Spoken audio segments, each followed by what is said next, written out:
নমস্কার বন্ধুরা, গৌরীর কিচেনে সবাইকে স্বাগত। আজকে আমি বানাবো সম্পূর্ণ নিরামিষ পাঁচমিশালি তরকারি রেসিপি।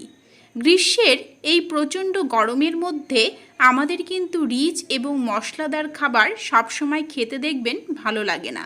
তাই আজকে আমি অল্প তেল মশলায় এই পাঁচমিশালি সবজি নিয়ে চলে এলাম, যেটি খেলে শরীর এবং মন দুটোই কিন্তু খুবই ভালো থাকবে।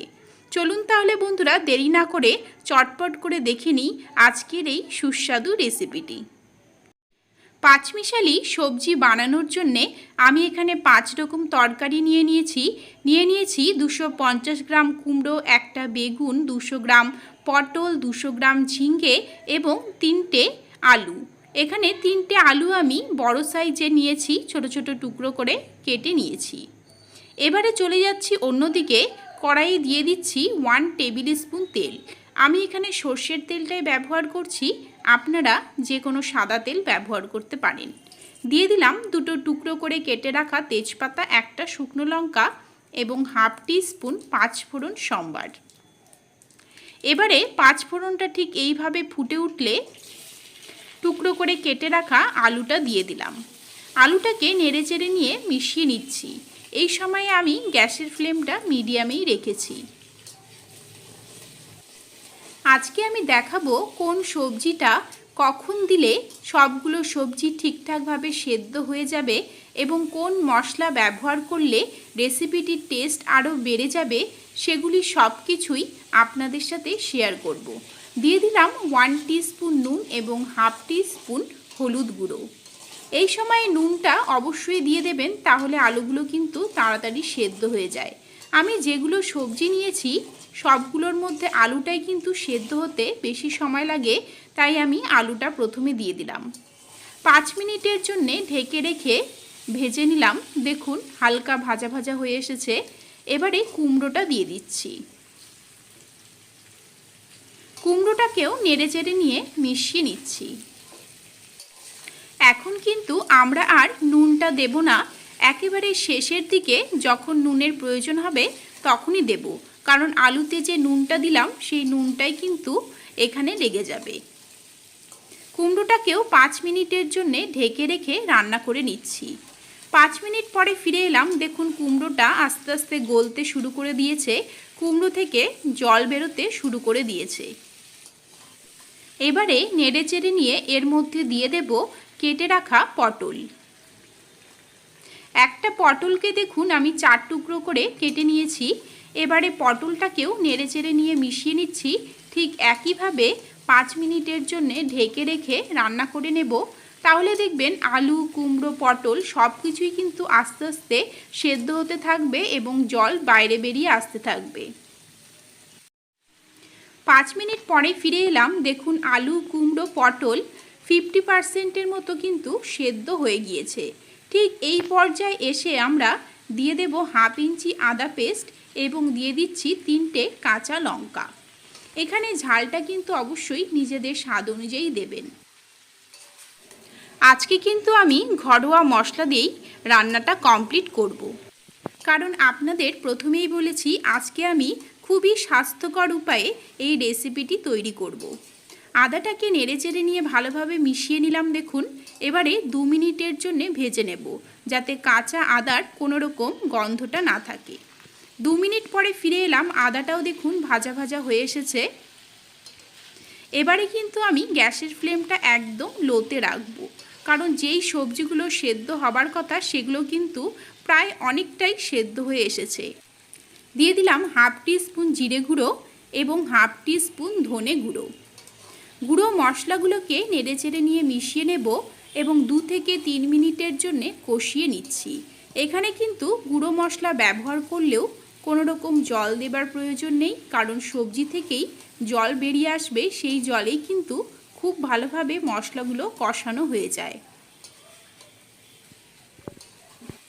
আমি ঠিক যেইভাবে যখন যে পর্যায়ে সবজি এবং মশলাগুলো দিচ্ছি তখন ঠিক সেই পর্যায়েই দেবেন, তাহলেই কিন্তু দেখবেন সব কিছু ভালোভাবে সেদ্ধ হবে এবং মশলাগুলো দেখবেন ভালোভাবে কষানো হয়ে গিয়েছে। এবারে দিয়ে দেব কেটে রাখা বেগুন এবং তার সাথে দিয়ে দিচ্ছি কেটে রাখা ঝিঙ্গে। ঝিঙ্গে আর বেগুনটা সেদ্ধ হতে কিন্তু খুবই কম সময় লাগে, মাত্র 2 থেকে 3 মিনিটের মধ্যেই দেখবেন সেদ্ধ হয়ে যায়। আর এই দুটো সবজি থেকে প্রচুর পরিমাণে জল বেরিয়ে আসে, তাই এই সময়ে মশলা দিয়ে কিন্তু কষানো সম্ভব হয় না। তাই বেগুন আর ঝিঙ্গে যে রেসিপিতেই ব্যবহার করুন না কেন, সবসময় আগে মশলাগুলো কষিয়ে তারপরেই বেগুন আর ঝিঙ্গেটা কিন্তু দিতে হয়। সব কিছুকে খুব ভালোভাবে দেখুন নেড়েচেড়ে নিয়ে মিশিয়ে নিচ্ছি এবং আরও 5 মিনিটের জন্যে গ্যাসের ফ্লেমটা একদম লোতে রেখেই ঢেকে রেখে রান্না করে নিলাম। 5 মিনিট পরে ফিরে এলাম। এবারে দেখুন সব কিছু কিন্তু প্রায় 80%-এর মতো সেদ্ধ হয়ে গিয়েছে।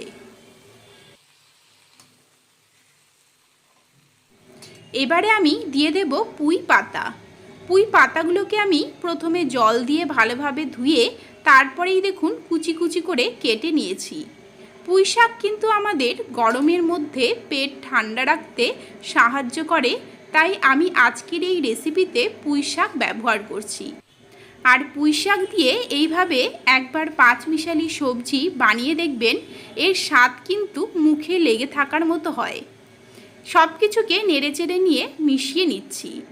এই সময়ে আমরা কিন্তু কোনো রকম বাইরে থেকে জল দেব না, কারণ পুঁই শাক থেকে কিন্তু জল বেরিয়ে আসবে। সেই জলেই কিন্তু সব কিছু ভালোভাবে সেদ্ধ হয়ে যাবে এবং মাখো মাখো হয়ে আসবে। তবুও আপনাদের যদি মনে হয় জলের প্রয়োজন আছে, সামান্য পরিমাণে জল দিয়ে দিতে পারেন। এবারে আমি ঢেকে রেখে 5 মিনিটের জন্যে রান্না করে নিচ্ছি। 5 মিনিট পরেই ফিরে এলাম। দেখুন সব কিছু মাখো মাখো হয়ে আসতে শুরু করে দিয়েছে, পুঁই শাকটাও অনেকটা গলতে শুরু করে দিয়েছে। আমি ঢেকে রেখে আরও 5 মিনিটের জন্যে রান্না করে নিচ্ছি। এবারে বানাবো একটি স্পেশাল মশলা গুঁড়ো। দিয়ে দিচ্ছি 1 টিস্পুন মৌরি, 1 টিস্পুন গোটা ধনে, হাফ টিস্পুন মেথি, একটা দিয়ে দেব শুকনো লঙ্কা, তার সাথে দিয়ে দিচ্ছি 1 টিস্পুন গোটা জিরে। এবারে এগুলোকে গ্যাসের ফ্লেমটা একদম লোতে রেখে 1 থেকে 2 মিনিটের জন্যে কন্টিনিউয়াসলি নেড়ে যেতে যেতে ভেজে নেব। যখন দেখবেন এগুলো ফুটতে শুরু করে দেবে অথবা হালকা কালারটা চেঞ্জ হয়ে আসবে, তখনই বুঝতে হবে এগুলো ভাজা হয়ে গিয়েছে। এখানে দেখুন হালকা হালকা কালারটা চেঞ্জ হয়ে এসেছে। এবারে নামিয়ে নিচ্ছি, ঠান্ডা করে তারপরেই গুঁড়ো করে নেব।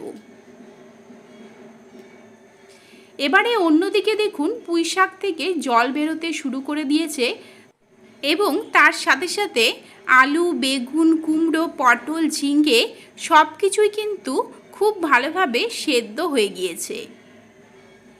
নেড়েচেড়ে নিয়ে মিশিয়ে নিলাম। এবারে এর মধ্যে দিয়ে দিচ্ছি আরও 1 টিস্পুন নুন। যে মশলাটা আমরা ভেজে রেখেছিলাম সেখান থেকে 1 টিস্পুন ভাজা মশলা দিয়ে দিলাম সবজিগুলোর মধ্যে। এবারে সব কিছুকে নেড়েচেড়ে নিয়ে আরও 1 থেকে 2 মিনিটের জন্যে কষিয়ে নিচ্ছি, যাতে ভাজা মশলার ফ্লেভারটা খুব ভালোভাবে সবজিগুলোর মধ্যে ঢুকে যায়। তার সাথে সাথে নুনটাও যাতে খুব ভালোভাবে সবজিগুলোর সাথে লেগে যায়।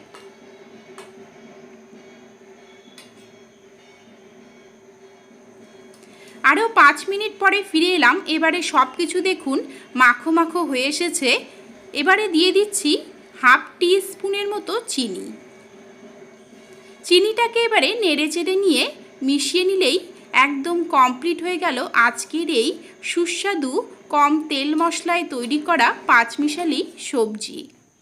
গরম গরম ভাত হোক, রুটি, লুচি, পরোটা সব কিছুর সাথেই কিন্তু এই পাঁচমিশালি তরকারিটি খেতে খুবই ভালো লাগে।